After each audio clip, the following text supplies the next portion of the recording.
ئەها لە کاتێکا پێغەمبەری خوا صلی الله علیه وسلم هیجرەتەکا بۆ مەدینە لەسەر ڕێگەی مەککە و مەدینە گەنجێک ناوی عەبدولعوزایە.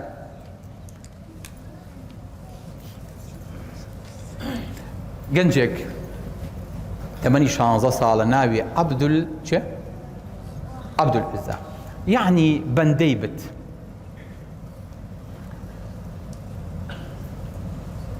ئەم مناڵە ئەم گەنجە باوکێمرێ دایکێمرێ بەبێ دایک و بەبێ باوک پەروەردە بەیەکەوێتە لای مامیشی زۆر خۆشەوێ ئەڵێت خوا ئەمە گوناحە و بێ دایک و باوکە.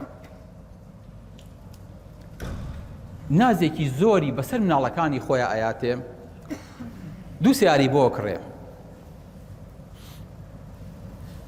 یەکیان سیاری سیباق، یەکێکیشیان سیاری ڕۆیشتن، کە ئەو کاتە دوو ئەسپی زۆر جوانی بۆ ئەکڕێ. لەم دا بەزێشێتە سەرەوە ئەسپە کە خەڵک گوێدرێژی دەست ناکەوێت سواری بێ. عەبدولعوزا دوو دانە ئەسپی هەیە لە بینیان نایاریەکە. لە کاتێکا موسڵمانەکان لە مەککەوە هیجرەتەکەن بۆ مەدینە، دیەکەی ئەمان شارەکەی ئەمان لەسەر ڕێگەکەیە، هەموو جارێ سەحابەکانە بینێ، سەحابەکان داعوەیەکەن سێ ئایەتی پێڵێن.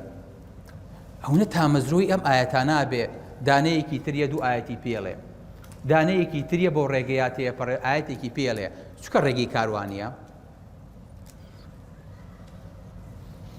لەویانەیە عەبدولعوزا موسڵمانە بێ، زۆر دڵی پێخۆشە بێ، هەر سەحابەیەک گێت و دوایەکەوێ ئەڵێت تخوا یەک ئایەتم بۆ بخوێنە، تخوا یەک تۆز قورئانم بۆ بخوێنە، لەوەی تازە دابەزی و نەمبیستووە. زۆر دڵی پێخۆشە بێ. یەکیان پێڵێ کوڕم تۆ لێرە چیەکی دانیشتووی؟ ئەوە پێغەمبەری خوا صلی الله علیه و سلم فەرمی خۆ بگەێنە مەدینە. ئەویش ئەڵێ ئەی چۆن مامم بەجێ بێڵم، وەڵاهی نایەم بۆ لای پێغەمبەری خوا هەتا مامیشم لەگەڵ خۆمان نێنم. سێ دانە ساڵ دینەکەی شارێتەوە، ئەچێتە دەرەوەی شارەکە، لەوێ عیبادەتی خوا ئەکا بە ڕۆژ و بە شەویەتەوە. خەڵک وازانی ئەسپ سواریەکا و یاری بە سیارەکانێکا. دوای 3 ساڵ ئەڵێ مامەجان چی بێ لە تۆ نهێنێوێ؟ وەڵڵاهی من مسڵمان بووم، ئەشهەدو ئەن لا ئیلاهە ئیلا الله و ئەشهەدو ئەنە محەممەدە ڕەسوول الله. بەڵام بەخوا لە بەرخۆشەویستی تۆ دڵم نهاتەوە تا ئێستا پێ بڵێم. ئێستا ناچارم، چکە خۆشەویستی خوا و پێغەمبەر زاڵە بەسەر خۆشەویستی تۆیە. مامیشی خۆ مام میرات بۆ برازا بەجێ نایڵێ، ئەڵێ هەرچیەکم بۆ کوردوی داینە، سیوچەکانم بەرەوە، ئەو ئەسپەکانت هەرچی پارە و هەیە داینێ، پارەکەی هەموویات، هەرچی جلت هەیە داینێ. ئەمی بەریشم؟ ئەڵێ بەڵێ ئەوەی بەریشت. جلەکانی پێدا کەنێ ڕوت و قوت تێکاتەوە. ئەڵێ تازە ڕوت و قوت بۆ تۆ بۆ شۆڕوە. مامی ئێوە جلەکانی لێ بسەنێتەوە بۆ ئەوەی کە شەرم کا و بە ڕوت و قوتی نەڕوە. مامی کە ئەڕوا و جلەکانی شارێتەوە، عەبدولعوزا منداڵێکی 19 ساڵان سەیری ماڵەکە کاویچی دەست ناکەوێ، سەرچەفێ لەسەر ئەرزەکەی شکە بە جاجمێ شکە بە ڕایان خستووە، ڕێک لە ناوەڕاستایی کا بە دوو کردەوە و دانەیەکی پێچێ لە خۆیەوە وەکو ئیحرام و بۆ حەج دانەیەکیشانەیە بەسەر شانیە. بۆ شێوەیە ڕاکە بەلای پێغەمبەری خوا صلی الله علیه و سلم کە ئاگاتە مەدینە ئیتر لە خۆشییا خەریکەشێتە بێت. قسەکەی بۆ پێغەمبەر دەجێڕێتەوە، فەرمێی پێغەمبەری خوا من ئاوا هاتووم، بەڵام بەخوا خۆم پێ نەگیرا، لە خۆشەویستی خوا و پێغەمبەرەکەیە هاتم، مامم بەجێ هێشت، وازم لێ هێنا. پێغەمبەری خوا صلی الله علیه و سلم فەرمێ بەل ئەنتە عەبدوڵڵاهی ذو البیجادەین.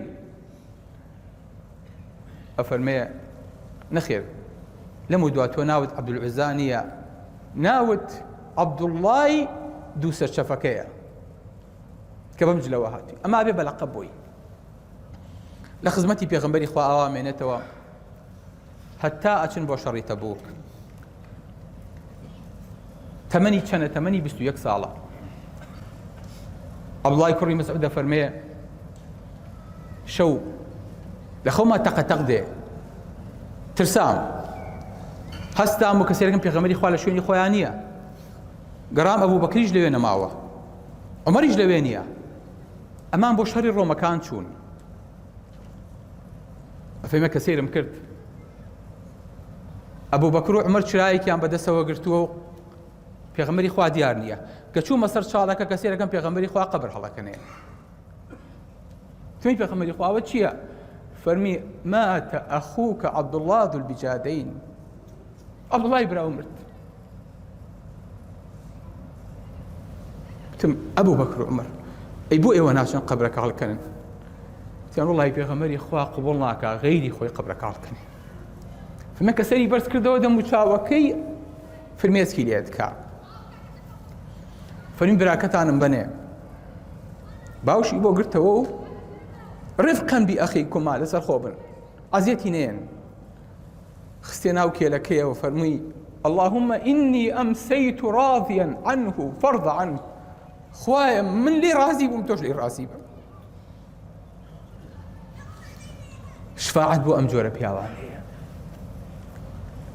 خوایە من لێ ڕازی بووم عەبدوڵای کوڕی مەسعود دەفەرمێ تەمەنامە کرد من لەو شوێنی قەبرەیە بوومایە پێغەمبەری خوا بەدەستی خۆی قەبرەکە بۆ هەڵکەنێ بەدەستی خۆی بنێژێ بۆ چکە بینیوە ئەیکی نەماوە مامیشی بەجێهێشت ئێستا بە تەنیایە ئەبێ چێ کەسی بێ پێغەمبەری خوا کەسی بە ساسە کەواتە ئەم دینە لە دنیا و لە قیامەتی خۆیان واسە ناخوێنێتەوە هەر کەسێک چاک بێ و وفات کا خوا و پێغەمبەر لێ ڕازی بن ئەمە شمولێکە